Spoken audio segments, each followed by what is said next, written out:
शारदा माता सुमिरी की, गणपति शीश नवाएं, कथा कहूँ माता की, सुनी कष्ट मिट जाए। प्रिय भक्तजनों, आज शुक्रवार के दिन आप सुनेंगे धन देने वाली वैभव लक्ष्मी माता की कथा, सुख देने वाली संतोषी माता की कथा और अन्न धन के भंडारे भरने वाली अन्नपूर्णा माता की बड़ी ही दुर्लभ कथाएं। इन माताओं की कथाओं का श्रवण करने वाले भक्तों के जीवन में माता रानी की अपार कृपा प्राप्त होती है। तो आप सभी भक्तजनों के जीवन की मंगल कामना करते हुए कथाओं को सुनते हैं। सबसे पहले सुनते हैं वैभव लक्ष्मी माता की कथा। प्रेम से बोलिए वैभव लक्ष्मी माता की जय। एक समय की बात है, शीला नाम की महिला अपने पति के साथ रहती थी। शीला बहुत ही धार्मिक थी और भगवान पर उसकी अटूट आस्था थी। उसके पास ईश्वर ने जितना भी दिया था वह उसी में खुश थी। एक बार उसका पति गलत संगति में लग गया। वह शीघ्र अमीर होने का स्वप्न देखने लगा। बुरे दोस्तों के साथ रहने से वह शराब जुआ आदि खेलने लगा। इन आदतों की वजह से वह अपना सारा धन गंवा बैठा। अपने पति और घर की हालत देखकर शीला बहुत दुखी हुई, लेकिन उसको भगवान पर पूर्ण भरोसा था तो वे सब कुछ ठीक कर देंगे। वे हमेशा यही सोचती थी।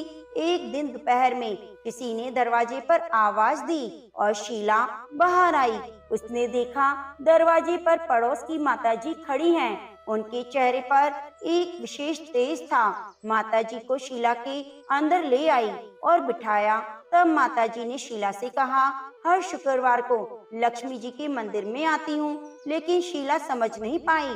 फिर माताजी ने बोला, तुम काफी दिनों से मंदिर नहीं आई तो मैं तुम्हें देखने चली आई। माताजी की प्रेम भरी बातों से शीला की आंखों में आंसू आ गए। फिर शीला ने अपनी सारी व्यथा सुनाई। तब माताजी ने शीला को बताया कि माता लक्ष्मी धन की देवी हैं, तो उनका व्रत विधि पूर्वक कर तेरी सभी समस्याएं खत्म हो जाएंगी। शीला ने पूछा, व्रत की विधि क्या है? तब माताजी ने बोला, माता लक्ष्मी का व्रत की विधि बहुत ही सरल है। इस व्रत को वैभव लक्ष्मी व्रत कहा जाता है। इस व्रत को करने से सभी मनोकामनाएं पूरी होती हैं। शीला ये सुनकर बहुत खुश हो गई और आंखें बंद करके व्रत करने का संकल्प करने लगी। जैसे आंखें खोली तो माताजी उसे दिखाई नहीं दी, तो वह सोचने लगी, ये माताजी कहाँ गई? यह माता कोई और नहीं, स्वयं माँ लक्ष्मी थी, जो शीला को राह दिखाने आई थी। दूसरे दिन शुक्रवार था। शीला प्रातःकाल उठकर स्नान करके माता जी की बताई विधि के अनुसार पूजा का प्रसाद चढ़ाया। पूजा के प्रसाद के बाद यह प्रसाद सबसे पहले अपने पति को खिलाया। प्रसाद खाते ही उसके पति के व्यवहार में परिवर्तन आ गया और उसने शीला को मारा भी नहीं। यह देखकर शीला के मन में वैभव लक्ष्मी व्रत के लिए श्रद्धा बढ़ गई। अब शीला ने वैभव लक्ष्मी व्रत श्रद्धा पूर्वक 21 व्रत किए। 21वें शुक्रवार को माता जी के बताए अनुसार उद्यापन किया। 7 औरतों को वैभव लक्ष्मी किताब उपहार में दी और माता लक्ष्मी से प्रार्थना की, हे माता लक्ष्मी, मैंने आपका वैभव लक्ष्मी व्रत करने की मन्नत मांगी थी, जो आज पूर्ण हो गया। हे माँ, मेरी सभी विपत्तियां दूर करना। व्रत के प्रभाव से शीला का पति ने सारे बुरे कार्य छोड़ दिए और एक अच्छा आदमी बन गया। अब वह कड़ी मेहनत करने लगा। घर में सुख शांति आ गई और सभी सुखपूर्वक रहने लगे।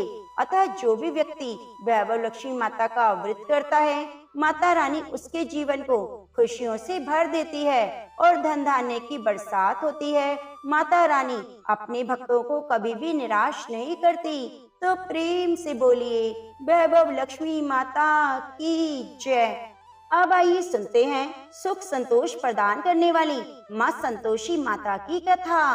तो प्रेम से बोलिए संतोषी माता की जय।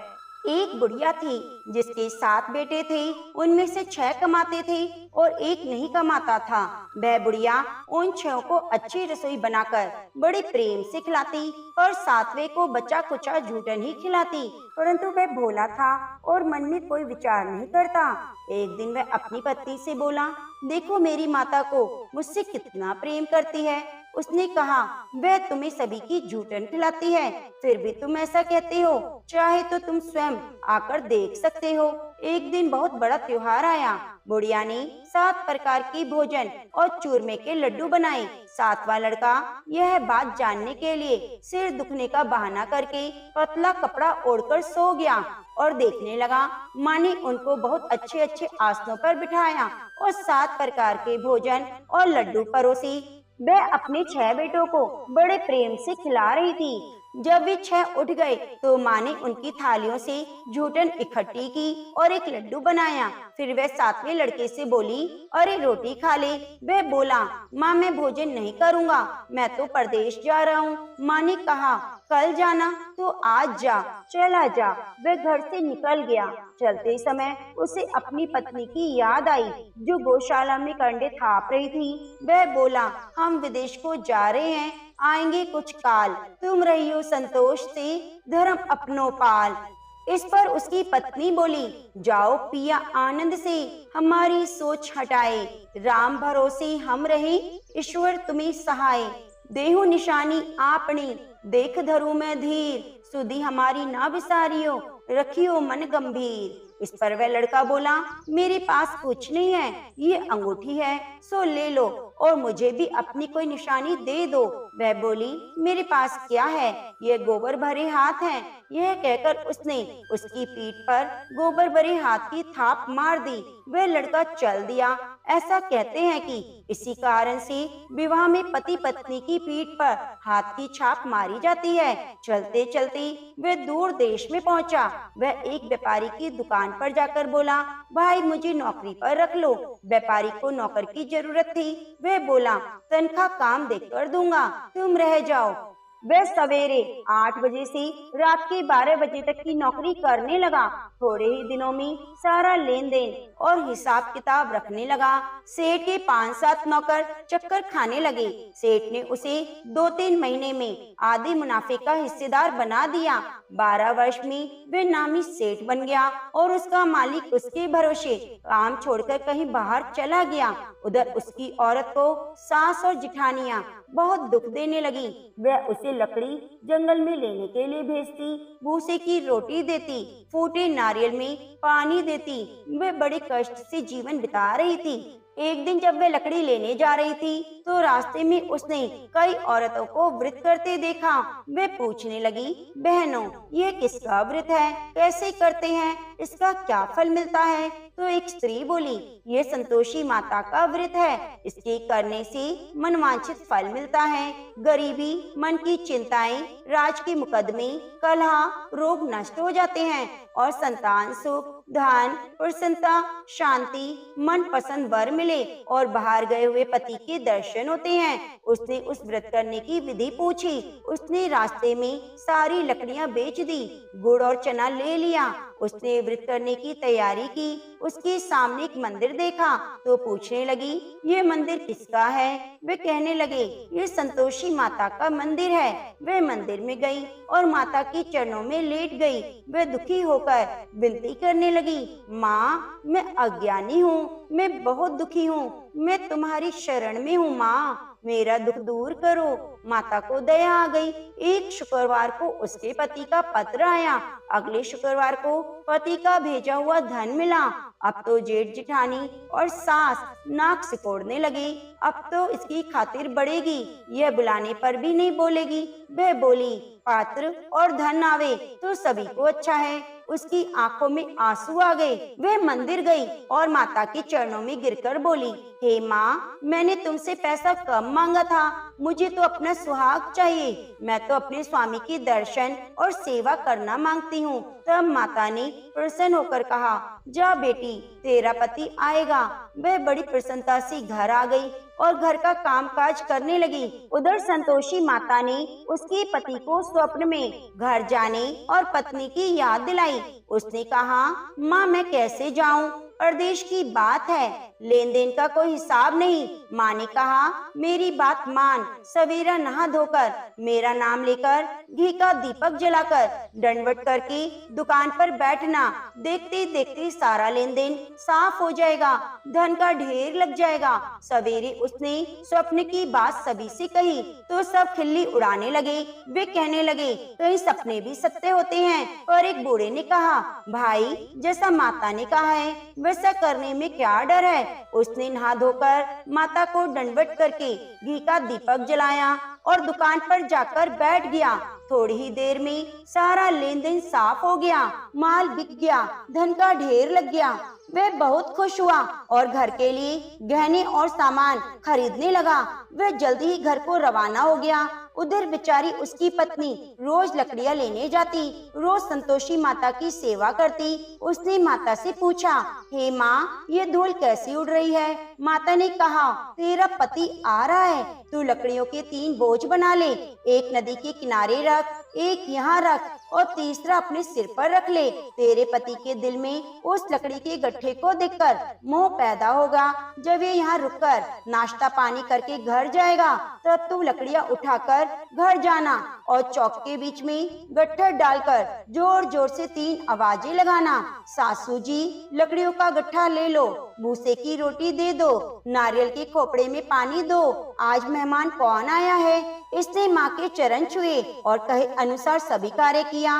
वे तीसरा गट्ठर लेकर घर गई और चौक में डालकर कहने लगी, सासू जी, लकड़ियों का गट्ठर ले लो, भूसे की रोटी दे दो, नारियल के खोपड़े में पानी दो, आज मेहमान कौन आया है। यह सुनकर सास बाहर आकर कपट भरे वचनों में उसके दिए हुए कष्टों को भुलाने के लिए कहने लगी, बेटी, तेरा पति आया है, आ मीठा भात और भोजन कर, गहने कपड़े पहन। अपनी माँ के ऐसे वचन सुनकर उसका पति बाहर आया और अपनी पत्नी के हाथ में अंगूठी देखकर व्याकुल हो उठा। उसने पूछा, ये कौन है। माँ ने कहा, ये तेरी बहू है, आज 12 वर्ष हो गए, ये दिन भर घूमती फिरती है, काम काज करती नहीं, तुझे देखकर नखरे करती है। वह बोला, ठीक है, मैंने तुझे और इसे देख लिया, मुझे दूसरे घर की चाबी दे दो, मैं उसमें रहूंगा। माँ ने कहा, ठीक है, जैसी तेरी मर्जी। उसने चाबियों का गुच्छा पटक दिया। उसने अपना सामान तीसरी मंजिल के ऊपरी कमरे में रख दिया। एक ही दिन में वह राजा की समान ठाट बाट वाला बन गया। इतने में अगला शुक्रवार आया। बहू ने अपने पति से कहा, मुझे संतोषी माता के व्रत का उद्यापन करना है। वह बोला, बहुत अच्छा, खुशी से कर लो। जल्दी ही उद्यापन की तैयारी करने लगी। उसने जेठ के लड़कों को जीवने के लिए कहा, उन्होंने मान लिया। पीछे से जिठानियों ने अपने बच्चों को सिखा दिया, तुम खटाई मांगना जिससे उसका उद्यापन पूरा ना हो। लड़कों ने जीम कर खटाई मांगी। बहू कहने लगी, भाई, खटाई किसी को नहीं दी जाएगी, यह तो संतोषी माता का प्रसाद है। लड़के खड़े हो गए, बोले, पैसे लाओ। वह भोली कुछ समझ ना सकी कि उनका क्या भेद है। उसने पैसे दे दिए और वे इमली की खटाई खरीद कर खाने लगे। इस पर संतोषी माँ को क्रोध आ गया। राजा के दूत उसके पति को पकड़कर ले गए। वे बेचारी बड़ी दुखी हुई और रोती हुई माता जी के मंदिर गई। चरणों में गिरकर कहने लगी, माता जी, ये क्या किया, हंसाकर अब मुझे क्यों रुलाया। माता बोली, पुत्री, मुझे दुख है कि तुमने अभिमान करके मेरा व्रत तोड़ा है और इतनी जल्दी सभी बातें भुला दी। वे कहने लगी, माता जी, मेरा कोई अपराध नहीं, मुझे तो लड़कों ने भूल में छल लिया, मैंने भूल से ही उन्हें पैसे दे दिए। माँ, मुझे क्षमा करो, मैं दोबारा तुम्हारा उद्यापन करूंगी। माता बोली, जा, तेरा पति रास्ते में आता हुआ मिलेगा। उसे रास्ते में पति मिला। उसके पूछने पर वह बोला, राजा ने मुझे बुलाया था, मैं उनसे मिलने गया। वे फिर घर चले गए। कुछ ही दिन बाद फिर शुक्रवार आया। वे दोबारा पति की आज्ञा से उद्यापन करने लगी। उसने फिर जेठ के लड़कों को बुलाया। जिठानियों ने फिर वही बात सिखा दी। लड़के भोजन की बात पर फिर खटाई मांगने लगे। उसने कहा, खटाई कुछ नहीं मिलेगी, आना है तो आओ। यह कहकर ब्राह्मण के लड़कों को लाकर भोजन कराने लगी। यथाशक्ति उन्हें दान दक्षिणा दी। संतोषी माँ की उन पर बड़ी कृपा हुई और माता रानी बहुत प्रसन्न हुई। माता की कृपा से 9वें मास में एक चंद्रमा के समान सुंदर पुत्र हुआ। अपने पुत्र को लेकर वह रोजाना मंदिर जाने लगी। एक दिन संतोषी माता ने सोचा, ये रोज यहाँ आती है, आज मैं इसके घर चलूं, इसका सासरा देखूं। ये सोचकर उन्होंने एक भयानक रूप बनाया। गुड़ और चने से सना मुख, ऊपर को सूंड के समान होठ, जिन पर मक्खियां भिनभिना रही थी। इसी सूरत में वे उनके घर गई। देहली पर पांव रखते ही उसकी सास बोली, देखो कोई डाकिन आ रही है, इसे भगाओ नहीं तो किसी को खा जाएगी। लड़के भागकर खिड़की बंद करने लगे। 7वें लड़के की बहू खिड़की से देख रही थी। वे वहीं से चिल्लाने लगी, आज मेरी माता मेरे घर आ गई। यह कहकर उसने बच्चे को दूध पीने से हटाया। इतने में सास बोली, पगली, इसे देखकर उतावली हो रही है, बच्चे को पटक दिया। इतने में संतोषी माता के प्रताप से वह लड़के ही लड़के नजर आने लगे। बहू बोली, सासू जी, मैं जिनका व्रत करती हूँ, यह वो संतोषी माता हैं। यह कहकर उसने सारी खिड़कियां खोल दी। सबने संतोषी माता की चरण पकड़ लिए। विनती करके कहने लगे, हे माता, हम मूर्ख हैं, अज्ञानी हैं, पापी हैं, तुम्हारे व्रत की विधि नहीं जानते। तुम्हारा व्रत भंग करने का हमने बहुत बड़ा अपराध किया है। हे माता, आप हमारा अपराध क्षमा करो। इस पर माता उन पर प्रसन्न हुई। बहू को जैसा फल दिया, हे संतोषी माता, वैसा फल सबको देना, सबकी मनोकामनाओं को पूरी करना, सबके घर में सुख संतोष की समृद्धि करना। तो प्रेम से बोलिए, संतोषी माता की जय। अब आइए सुनते हैं अनधन के भंडारे भरने वाली माँ अन्नपूर्णा की कथा। तो प्रेम से बोलिए, जय माँ अन्नपूर्णा। ओम नमः शिवाय। प्राचीन काल की बात है। पुरुषोत्तम नामक नगर में एक बहुत धर्मात्मा सेठ जी रहा करते थे। उनकी 5 पुत्र और एक सबसे छोटी पुत्री थी। उसका नाम था गौरी। सेठ जी का भरा पूरा परिवार था। सेठ जी ने अपने सभी 5 पुत्रों का विवाह कर दिया। जब छोटी बेटी गौरी विवाह के योग्य हुई तो उन्होंने उसका विवाह एक दूसरे नगर के अपने ही समान धनी परिवार में कर दिया। अब सेठ जी की पुत्री गौरी दुल्हन बनकर जिस घर में गई, वहाँ उसका पति अपने माता पिता का इकलौता पुत्र था। अब गौरी बड़ी ही प्रसन्नता पूर्वक अपने ससुराल में रहने लगी। गौरी बड़ी सदाचारी, गुणवान और रूपवती थी। एक दिन की बात है, 1.25 महीना हो गया, तब सास ने गौरी को रसोई संभालने के लिए दे दिया। रसोई की सारी बातें समझा दी। गौरी अपनी सासू माँ के पांव छूकर रसोई में प्रवेश करती है। तब सास ने कहा, बहू रोज सुबह जल्दी उठकर पूजा पाठ करके रसोई में प्रवेश करना, फिर खाना बनाना। रोटी बनाते समय पहली रोटी गाय को और अंतिम रोटी कुत्ते की बनाना मत भूलना। इस प्रकार सास ने गौरी को सब कुछ समझा दिया।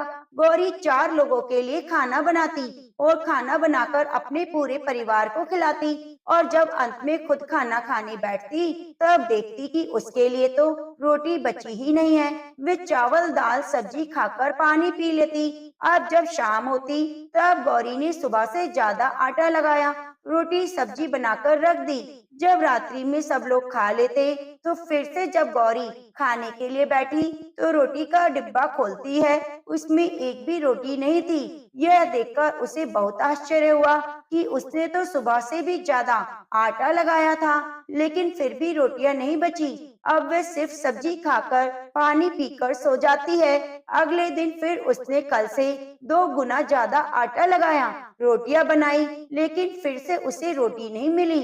तभी रोटियां खत्म हो गई थी। दिन भी आधे पेट खाना खाकर ही उसे रहना पड़ा। इसी प्रकार गौरी चाहे जितना भी आटा लगाती, रोटियां उसे नहीं मिलती। यह रोज का काम हो गया था। वह सोचने लगी, आखिर कौन नहीं चाहता कि मैं रोटियां नहीं खाऊं, मैं पेट ना भरूं। गौरी इस आस में आटा ज्यादा लगाती, किसी न किसी दिन तो उसे रोटियां मिलेंगी, किंतु ऐसा नहीं होता। ऐसा करते करते बहुत कमजोर दुबली पतली होती चली गई। तो एक दिन की बात है, जब गौरी रसोई में सब्जियां काट रही थी तो गलती से चाकू से उसका हाथ कट जाता है। वे रोटियां नहीं बना पाती। तो उसकी सासू माँ ने कहा, बहू रहने दो, आज मैं रोटियां बना देती हूँ। तो गौरी ने कहा, नहीं सासू माँ, आप आटा लगा दीजिए, मैं रोटियां बना दूंगी।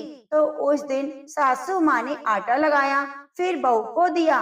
बहू रोटियां बनाकर रख देती है। घर के सभी सदस्य रात के समय जब खाना खाने लगते हैं, सब लोग जब खाना खा लेते हैं, तब बारी आती है गौरी की। तो वे बहुत दुखी मन से खाना खाने बैठती है और सोचती है, आज तो सासू माँ ने आटा गूंदा है, वह भी बहुत कम। आज तो मेरे लिए रोटियां बची ही नहीं होंगी। यह सोचकर मन ही मन दुखी होती है। किंतु वह रोटी के डिब्बे को खोलती है तो उसने देखा उसमें 4-5 रोटियां हैं। यह देखकर वह बहुत खुश होती है। अब क्या था, ऐसे ही 7 दिनों तक बहू की सासू माँ आटा गूंदने लगी, बहू रोटियां बनाती, बहू को रोज रोटियां मिलने लगी। इन 7 दिन बहू ने पेट भरकर खाना खाया। जब 8वां दिन आया तो बहू का हाथ ठीक हो गया। तब सासू माँ ने कहा, गौरी बेटा, क्या बात है, आज मैं आटा गूंद दूं या फिर तुम आटा लगा लोगी? तब गौरी ने कहा, नहीं माँ जी, मेरा हाथ अब ठीक हो गया है, मैं आटा गूंद दूंगी। उस दिन गौरी ने आटा गूंदा, रोटियां बनाई, सबको प्रेम पूर्वक खिलाया। जब उसके खाने की बारी आई, तब उसने देखा रोटी के डिब्बे में तो रोटी है ही नहीं, पूरी रोटियां खत्म हो गई। यह देखकर गौरी को बहुत ही आश्चर्य हुआ। वे सोचती है, जब तक सासू माँ ने आटा लगाया तब तक मुझे रोटियां मिलती थी, लेकिन जब मैं आटा गूंदने लगी तो मुझे रोटियां नहीं मिलती, जबकि सासू माँ मुझसे भी कम आटा गूंदती थी। इसके बाद भी पूरा परिवार उसमें खा लिया करता था। ऐसी क्या बात है? ये सारी बातें सोचकर गौरी बहुत परेशान हो जाती है, दिन भर दुखी रहती है। एक दिन की बात है, गौरी के पति ने गौरी से पूछा, तुम इतनी उदास क्यों रहती हो? इतना सारा धन संपत्ति, सब कुछ तो तुम्हारा है, तुम्हें रोकने टोकने वाला कोई नहीं। तुम अपने मन पसंद से अपना भोजन बनाकर खाया करो। तुम दिन प्रतिदिन इतनी कमजोर क्यों होती जा रही हो? गौरी ने लाज और संकोच से अपने पति को कुछ नहीं बताया।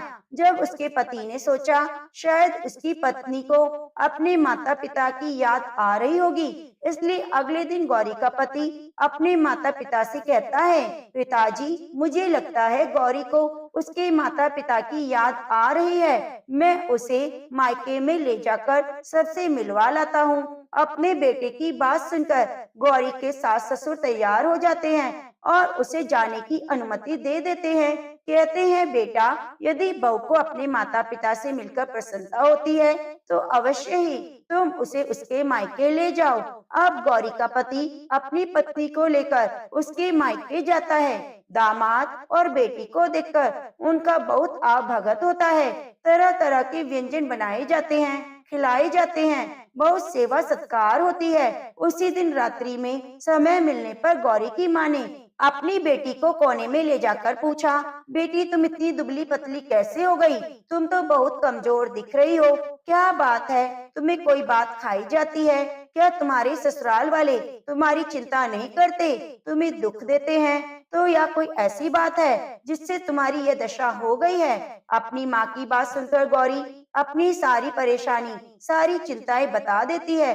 अपनी बेटी की बात सुनकर गौरी की माँ ने कहा, बेटी, हमें लगता है माता अन्नपूर्णा तुमसे नाराज हो गई है। इस विषय में तो मैं कुछ कर नहीं सकती, क्योंकि तुम्हारे ससुराल में हमारा बोलने का कोई अधिकार नहीं। इसलिए मैं तो कहूँगी, तुम यहाँ से जाने के बाद इस विषय में अपनी सास और ससुर से सब कुछ बातें बता देना, तुम्हारी समस्या का समाधान होगा।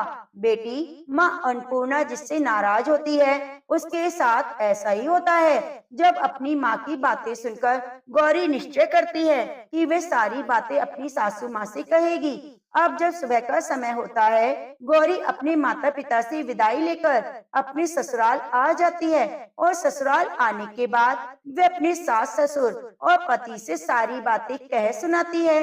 वह कहती है, माँ जी, जब से मैंने रसोई संभाला है, मैं खाना बनाती हूँ, तब से मुझे एक भी दिन रोटी नहीं बचती। मैं बिना खाए सो जाती हूँ, किसी दिन पानी पीकर सो जाती हूँ, किसी दिन चावल सब्जी खाती हूँ, रोटी तो मुझे मिलती ही नहीं। और माँ जी, आपको याद है जब मेरा हाथ कटा था, जब आप उस समय आटा गूंथती थी और बहुत कम, फिर भी मुझे रोटियां मिल जाती थी और मैं पेट भर खाना खाती थी। लेकिन अब जब मेरे हाथ का घाव ठीक हो गया, तब से मैं फिर से आटा गूंदने लगी और रोटियां बनाने लगी।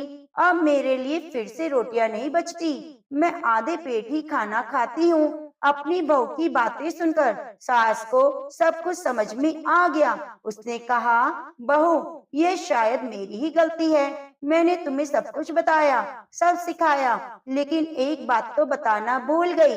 ऐसा कहकर सास अपनी बहू का हाथ पकड़कर गौरी को रसोई घर में ले जाती है। एक परात में आटा निकालकर उस आटे को अच्छे से गूंदती है और गूंदने के बाद उस गूंदे हुए आटे पर अपनी उंगलियों की 5 छाप लगा देती है और कहती है, बहू, ये माँ अन्नपूर्णा का छाप होता है, उनका चिन्ह होता है। आटा लगाने के बाद कोई भी स्त्री इस तरह छाप लगाती है तो उसके घर में बरकत होती है।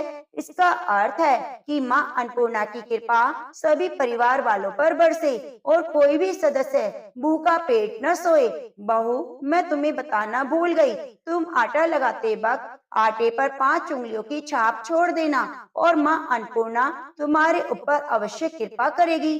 तुम कभी खाली पेट भूखा नहीं सोओगी। यह बरकत का चिन्ह है। अब सासू माँ की बात सुनकर बहू रोज आटा गूंथती और अपनी उंगलियों की छाप छोड़ देती, फिर रोटियां बनाती।